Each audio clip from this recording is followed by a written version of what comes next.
Jim Jones was a charismatic preacher who founded the People's Temple in the 1950s. Born in Indiana, Jones developed a reputation as a progressive religious leader. He promoted equality and social justice, which attracted many followers, especially during the civil rights movement. His teachings combined elements of Christianity, socialism, and Marxism, appealing to people who were seeking change. The People's Temple grew rapidly in the 1960s and 1970s, expanding across California. Many people joined the group, believing it offered an alternative to the societal problems they faced.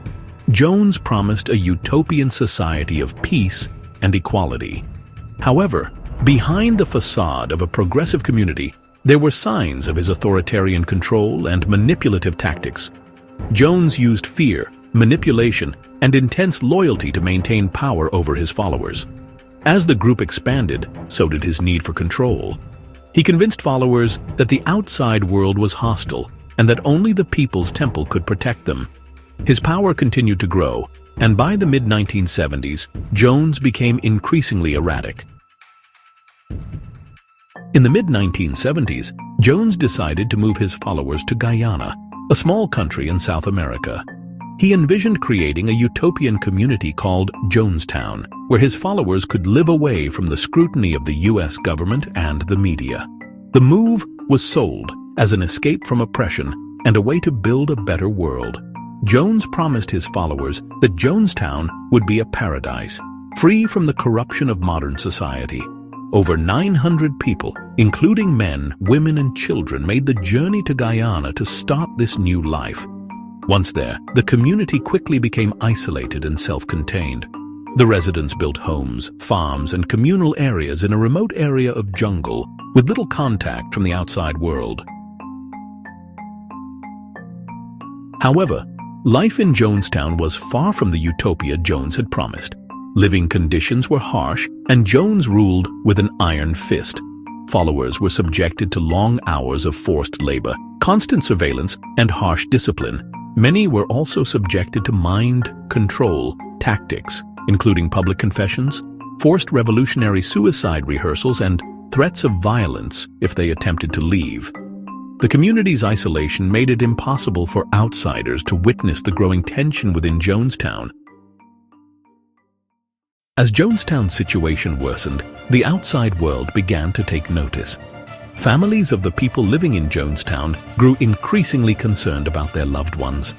One of the most vocal critics was Congressman Leo Ryan, who received numerous complaints about the People's Temple from relatives of the residents. In November 1978, Ryan decided to investigate the allegations of abuse and mistreatment in Jonestown.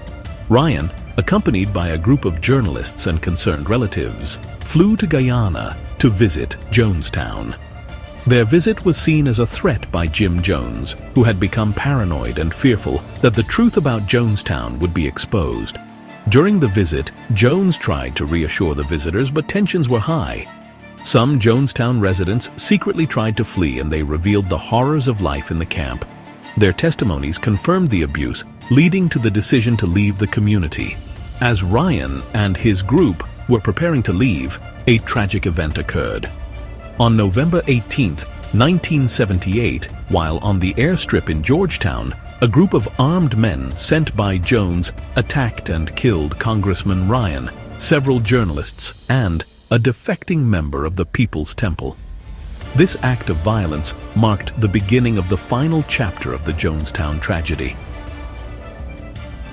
In the wake of the murders at the airstrip, Jones called for the final revolutionary suicide of the People's Temple. He convinced his followers that the only way to protect themselves from the U.S. government and the outside world was to die together. Jones portrayed the mass suicide as an act of resistance and defiance. The people of Jonestown were gathered in the central pavilion and told that they would all die together in a collective act of protest. Jones promised that their deaths would be quick and painless, and that they would be martyrs for their cause. He instructed everyone to drink a poisoned drink mixed with fruit punch, which contained cyanide. The mass suicide took place on November 18, 1978, and it was a horrifying scene. Men, women and children, including infants, were forced to drink the poison. Many were reluctant to do so, but Jones used fear and coercion to maintain control. As people began to die, others were forced to watch. The death toll quickly rose to over 900 people, making it one of the largest mass suicides in history. The mass suicide at Jonestown shocked the world. The United States government had no idea the situation had escalated to this point, and the events that unfolded in Guyana were, well, incomprehensible. When authorities arrived at the site, they found the bodies of over 900 people, including Jim Jones, who had also died from a gunshot wound, likely self-inflicted.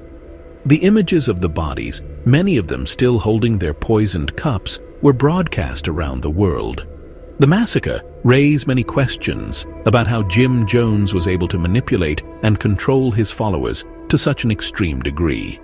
Investigations into the tragedy revealed that Jones had used fear, psychological manipulation, and physical abuse to maintain absolute control over the members of the People's Temple. The deaths at Jonestown were the result of years of increasing paranoia, mind control, and religious fervor that had spiraled out of control. The media coverage of Jonestown led to widespread public shock and disbelief. The event became a cautionary tale about the dangers of cults, authoritarian leadership, and blind loyalty. It also sparked a global conversation about how people could become so devoted to a leader that they would willingly sacrifice their lives. The Jonestown tragedy left a lasting impact on the world. In the years following the massacre, there were many efforts to understand what had driven so many people to follow Jim Jones to their deaths. Mental health professionals and sociologists studied the event as a case of extreme groupthink and manipulation, where a leader could wield so much control over a community that they could compel them to commit mass suicide. Jonestown became a symbol of the dangers of charismatic leaders and the power they can have over vulnerable people. It also served as a wake-up call to governments and organizations to take action when signs of cult-like behavior emerge. Many survivors, including some who escaped before the tragedy, worked tirelessly to raise awareness about the dangers of groups like the People's Temple. The phrase, "Don't drink the Kool-Aid," which is often used colloquially today, originates from the Jonestown tragedy and serves as a reminder of the deadly consequences of blind obedience to a leader. The story of Jonestown continues to serve as an important lesson about the potential dangers of unchecked power, manipulation, and extreme ideology.